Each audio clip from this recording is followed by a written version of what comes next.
Messenger deactive করার জন্য আমাদের প্রথমে যেতে হবে মেসেঞ্জারে যাওয়ার পরে আমাদের এখানে মেনু আসবে, মেনুতে ক্লিক করতে হবে। মেনুতে ক্লিক করার পর আমাদের এখানে সেটিংসে যেতে হবে।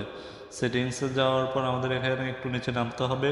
নিচে নামার পরে আমরা একটা অপশন দেখব পার্সোনাল ডিটেলসে যেতে হবে। যাওয়ার পর আমাদের এখানে আবার আসবে পার্সোনাল ডিটেলস অ্যাকাউন্ট সেটিংসের ভিতরে।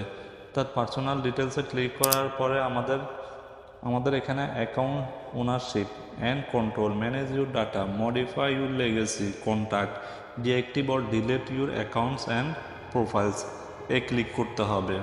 ক্লিক করার পরে আমাদের এখানে একটা অপশন আসবে, সেটা হচ্ছে ডিঅ্যাক্টিভ ইউর অর ডিটেল যেতে হবে। যাওয়ার পর ফেসবুকে যেতে হবে। যাওয়ার পর এখানে ডিঅ্যাক্টিভ অ্যাকাউন্ট বাই ডিফল্ট দেওয়া থাকবে, আমাদের এখানে কন্টিনিউ দিতে হবে। কন্টিনিউ দেওয়ার পর আবার কন্টিনিউতে দিতে হবে। দেওয়ার পর আমাদের ফেসবুকের যে পাসওয়ার্ড, ওই পাসওয়ার্ডটা দিতে হবে।